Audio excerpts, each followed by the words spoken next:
महाराष्ट्र की राजधानी मुंबई के निकट ठाणे जिले के बदलापुर में लोगों का ये जम्मे गफीर, लोगों की ये भारी भीड़ बेटियों के हक में खड़ी हो गई है, क्योंकि अब पानी सिर से ऊपर निकल चुका है। 10 साल पहले दिल्ली के निर्भया के बाद कानून सख्त हुए, लेकिन लोगों के जहन की गंदगी बढ़ी ही है। कोलकाता के घाव भरे भी नहीं थे कि बदलापुर के एक स्कूल में स्वीपर अक्षय शिंदे की हरकत ने देश को हिला दिया। सोचिए, 3-4 साल की बच्चियों के साथ गंदी हरकत। इस मानसिकता के खिलाफ ठाणे के बदलापुर में लोग उबल पड़े हैं। ये भीड़ हिलने का नाम नहीं ले रही थी। लोगों का गुस्सा स्कूल प्रबंधन से लेकर पुलिस और प्रशासन पर भी था। मामले के खुलासे के बाद कथित तौर पर इसे दबाने की कोशिश से लोग आग बबूला हो गए। आज हमारे देश की लड़की क्यों नहीं आजाद है यार? स्कूल जा रही थी वो तो बच्ची यार। हमारे देश को हो गया आजाद, कितने दिन हो गए? हमारी लड़की तो सेव करो यार।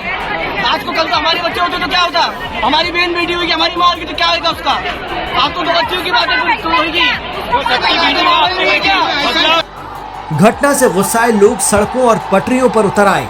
हजारों की तादाद में लोगों ने बदलापुर रेलवे स्टेशन को जाम कर दिया और बड़ी संख्या में ट्रेनें रद्द करनी पड़ी हैं।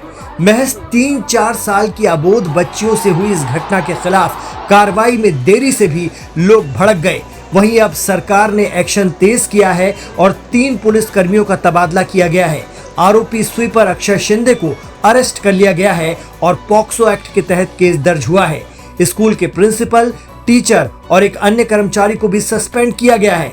इस मामले पर मीडिया कर्मियों से बात करते हुए मुख्यमंत्री एकनाथ शिंदे ने कहा है कि मैंने ठाणे के पुलिस कमिश्नर से बात की है।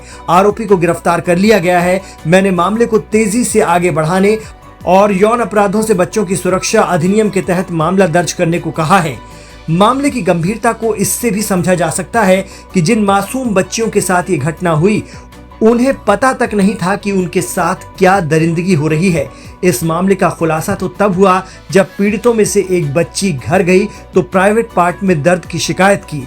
उसने अपने घर वालों को जैसे तैसे बताया कि जब वो टॉयलेट जाती थी तो आरोपी उसके निजी अंगों से छेड़छाड़ करता। माता पिता ने दूसरे बच्चों के माँ बाप से संपर्क किया तो उन्हें भी घटना की जानकारी लगी और अपनी बच्ची के बदलते व्यवहार के बारे में समझ आया। इसके बाद डॉक्टर के जरिए जांच कराने पर मालूम चला कि बच्चियों के साथ इस तरह की छेड़छाड़ और उत्पीड़न हुआ है। ये पूरा मामला पुलिस के पास पहुंचा तो केस दर्ज करने में देरी हुई। मुख्यमंत्री कार्यालय ने कहा कि अगर स्कूल प्रबंधन की लापरवाही पाई गई तो कानूनी कार्रवाई की जाएगी। गुस्साए लोगों ने पुलिस पर भी पत्थरबाजी कर दी। मंगलवार 20 अगस्त को गुस्साए अभिभावकों और स्थानीय नागरिकों ने स्कूल पर धावा बोल दिया और तोड़फोड़ करनी शुरू कर दी। लोगों का गुस्सा शांत नहीं हुआ तो उन्होंने पास के ही रेलवे ट्रैक को भी जाम करने की कोशिश की। पुलिस ने बताया कि आरोपी 23 साल का सफाई कर्मचारी है। आरोपी को स्कूल ने 1 अगस्त 2024 को ही अनुबंध पर रखा था। लोगों से मैंने सुना है कि वो आरोपी के ऊपर पहले भी पोक्सो अंतर्गत बहुत सारे गुने हैं उसके ऊपर, तो ऐसे आदमी को उन्होंने स्कूल में रखना ही नहीं चाहिए। प्रसारक जो संस्था है उन्होंने अपने स्कूल में सीसीटीवी कैमरा नहीं बिठाया। अब कभी भी मैंने बहुत सारी घटनाएं देखी है सर, बहुत सारी घटनाएं देखी है। सब कुछ होने के बाद इनको याद आता है सीसीटीवी बिठाओ। ऐसा क्यों? आपके बच्चे नहीं पढ़ते? आपके माता बहनें नहीं है क्या? आप लोगों ने समझना मांगता है। आप हमसे इतना पैसा लेते हो, इतने सारे हमसे फीस लेते हो, तो आपका काम है। हम अपने बच्चों को स्कूल में भेजते हैं। क्यों भेजते हैं? आपके भरोसे पे भेजते हैं। लोगों का गुस्सा बच्चियों के साथ हुई ज्यादती पर तो था ही, साथ ही आरोपी को बचाने की कवायद या फिर मामले में बच्चियों के घर वालों की सुनवाई में देरी से भी लोग आग बबूला थे। लोगों के भारी प्रदर्शन के बाद त्वरित कार्रवाई हो रही है।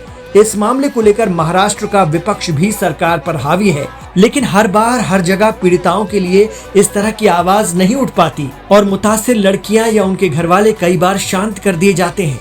शिवसेना यूबीटी नेता आदित्य ठाकरे ने राष्ट्रपति से फिर मांग कर दी है कि महिलाओं के साथ इस तरह का सुलूक करने वालों और बलात्कारियों के साथ आतंकवादियों जैसा व्यवहार किया जाए।